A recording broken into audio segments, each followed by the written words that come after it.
लोग होते हैं जो सब रस होते हैं। सबरस? जी। कैसे? उनका नाम सबरस होता है। तो भाई सबरस मुरसानी साहब, अब छुपे मत रहिए, आ जाइए हमारे आज के छुपे रुस्तम सबरस मुरसानी।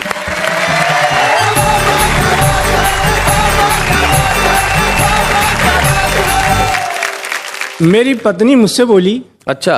कि तुम ऊट पटांग कविताएं तो लिख लेते हो, कभी तुमने श्रृंगार की 4 लाइन मेरे लिए लिखी? अच्छा। तो मैंने कहा सुन, तेरे लिए मैंने 4 लाइन लिखी श्रृंगार रस की। सुनाइए। कि टूटी फूटी मढ़ैया सी तू, चाह काली कढ़ैया सी तू, क्या श्रृंगार है। बर्र सी तू ततैया सी तू, मरखनी एक गैया सी तू, मरखनी एक गैया सी तू, लेकिन मजबूरी में कहता सोन चिरैया तू, आई लव यू,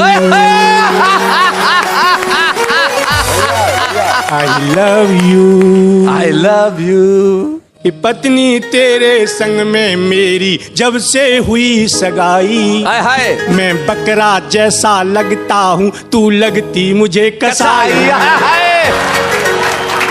लादेन सी तू, बीरप्पन सी तू, बोतल सी तू, ढक्कन सी तू, क्या बात है। लेकिन मजबूरी में कहता, लेकिन मजबूरी में कहता मक्खन जैसी तू, आई लव यू।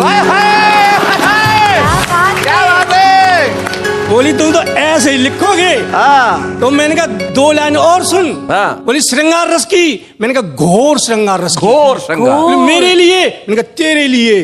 बोली सुनाओ। मैंने कहा सुन, प्रिय तुम्हारी ये बाल और तुम्हारी ये गाल। ओहो। तो बोली मुझसे कह रहे हो? वो मैंने कहा तुझसे कह रहा हूं, एक बार और कहो। हाँ। क्यों? कहा जी बहुत अच्छा लग रहा है। हाँ। मैंने कहा प्रिय तुम्हारी ये बाल, तुम्हारी ये गाल, तुम्हारी ये आंख, तुम्हारी ये नाक, भगवान ने कुछ तो ढंग का दिया होता। मुझसे बोली पता नहीं किस ख्याल के जाल बुनते रहते हो, जब देखो रेडियो सुनते रहते हो। ओ मैंने कहा देवी, रेडियो में वीरता के समाचार आ रहे हैं, हमारे देश के वीर सैनिक आगे बढ़ रहे हैं, कारगिल की ऊंची से ऊंची चोटी पर चढ़ रहे हैं। हाँ। पत्नी बोली सुनो, मैं अपनी वीरता सुनाऊं? मैंने कहा सुना। बोली वीरता में मैं भारतीय सैनिकों से भी आगे बढ़ गई हूं। वे कारगिल की ऊंची से ऊंची चोटी पर चढ़ गए तो क्या, मैं तो चोटी सहित तुम्हारी छाती पर चढ़ गई हूं।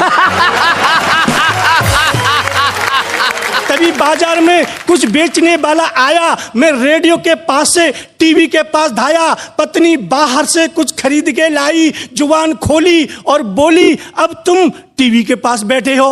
मैंने कहा देवी, टीवी में देशभक्ति का गीत आ रहा था। बोली कौन सा गीत आ रहा था? मैंने कहा वो वाला गीत आ रहा था कि दिल दिया है जान भी देंगे ए वतन तेरे लिए। पत्नी जो खरीद के लाई थी मुझे दिखाते हुए बोली मैंने ये बेलन लिया है ए कसम, कसम तेरे लिए। तब मैंने पत्नी से कहा देवी मैं शहीद हो जाऊं ऐसी इच्छा है मेरी। पत्नी बोली शुभ काम में काहे की देरी, काहे की देरी, शुभ काम में काहे की देरी। मैंने कहा मेरे शहीद होने से तुझे क्या मिल जाएगा? पत्नी बोली मेरे तो जीवन चमन का कमल ही खिल जाएगा, तुम शहीद हो जाओगे सरकार से 10 लाख का चेक मिल जाएगा। मुझसे बोली तुम कुछ नहीं करोगे, मैं वीरों के लिए खून देने जा रही हूं। मैंने रोका, नहीं मानी, खून देने चली गई। शाम को डॉक्टर भगा भगा मेरे पास आया, डॉक्टर का चेहरा था मुरझाया। डॉक्टर ने खोली बानी और बोला है कभी सबरस मुरसानी, आज तुम्हारी पत्नी अस्पताल में खून देने धाई। पर कमाल की बात, सुबह से शाम हो गई, उसके शरीर में खून वाली नस ही नहीं पाई। मैंने कहा अरे ओ डॉक्टर, ये कोई भेड़ थोड़ी है तू जिसे चाहे जब मूंढ लेगा। अरे जिसकी नस को मैं 10 साल में नहीं ढूंढ पाया, तू एक दिन में कैसे ढूंढ लेगा? क्या बिल्कुल जैसा नाम वैसा काम, आपने हर रस में कुछ ना कुछ सुना दिया। एक्चुअली आप जिस ढंग से पढ़ते हैं वो ढंग भी बड़ा निराला है। देखिए साहब, ये हमारे छुपे रुस्तम है, इन्होंने अपना कर्तव्य निभाया हम अपना फर्ज निभाएंगे। आइए हम मिलके एक छुपे रुस्तम की ट्रॉफी दें सबरस मुरसानी।